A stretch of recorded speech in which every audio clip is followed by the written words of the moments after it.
Good evening. My name is Manuel Fuentes, and I'll be the advocate. And our topic will be why Puerto Rico should become the 51st state of the Union. Following are the claims to support my position. Puerto Rico is considered a commonwealth of the United States, not a state. Puerto Ricans are U.S. citizens and make up 1.3% of the total population within the United States. They enjoy all the benefits of citizenship except one. Puerto Ricans who live on the island cannot vote for President of the United States in a general election.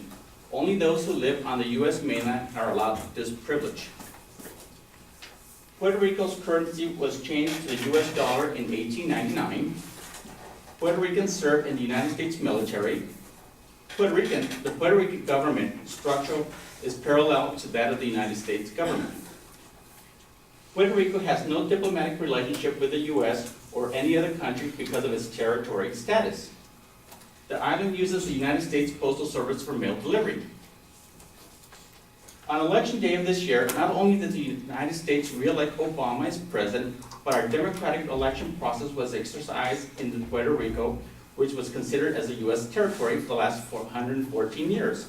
On that same day, the citizens of Puerto Rico voted on a non-binding referendum to become the 51st state. The people of Puerto Rico were given two options to consider as part of their election process. The two-part referendum asked whether the island wanted to change their relationship with the United States, and the second was to choose from three options: statehood, sovereign-free association, or national independence. Based on 96% of the precincts reported, 54 of the Puerto Ricans voted in favor of changing their relationship with the United States, 46 favored status quo. As for the second question, the citizens were given three different options. What would the residents of Puerto Rico consider? Statehood, which received 61% support, sovereign-free association, which received 33% support, and national independence, which only received 5% support. In an earlier statement this year, President Obama expressed clear support for the referendum and pledged to respect the will of the Puerto Rican people in the event of a clear majority.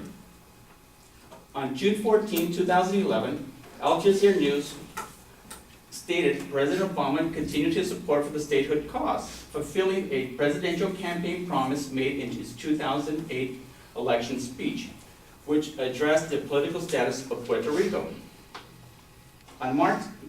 In March of 2011, President Obama documented for the White House Task Force report on U.S. and Puerto Rico relations the following statement: "I am firmly committed to the principles that the question of politics status is a matter of self-determination for the people of Puerto Rico." He continues by stating, "The boosted investments in things like education, bridges, broadband, access, clear energy, and healthcare in the United States would also occur in its territories.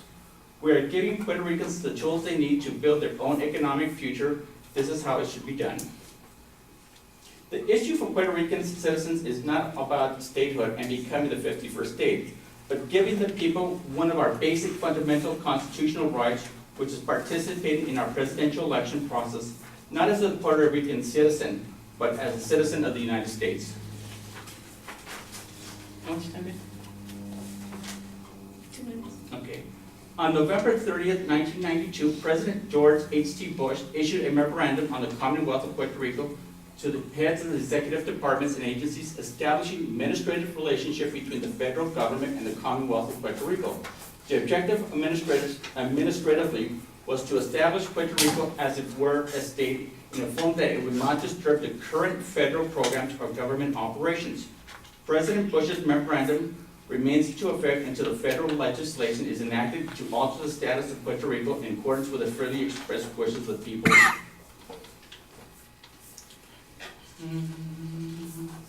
On December 3rd, George W. Bush administered a commission of a second task, which was amended to the Executive Order of 13183. Both reports recognize Puerto Rico does not have a status of permanent nature, and despite being granted wide autonomy over the issues, Puerto Rico still continues to be a territory of the United States, which is the subject of Congress' political powers.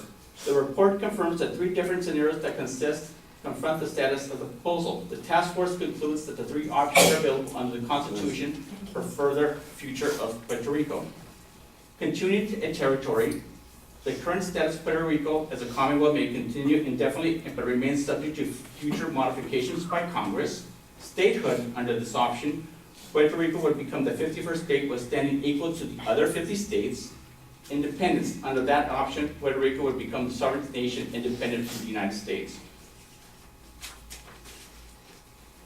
Based on the studies conducted by economists, it is projected that Puerto Rico as a state would actually contribute to rather than be dependent upon the U.S. taxpayer. Under the current system, Puerto Rico costs the U.S. over $9.7 billion yearly. Because that was what we lose in a combination of federal taxes from large corporations doing business on the island, wealth from individuals together will grant and aid transfer payments to the islands.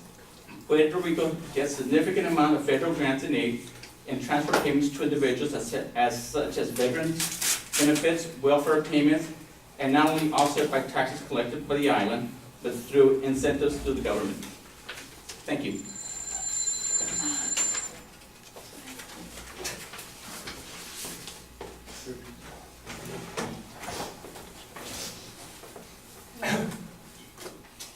We have a 5-minute break. We get a 5-minute total.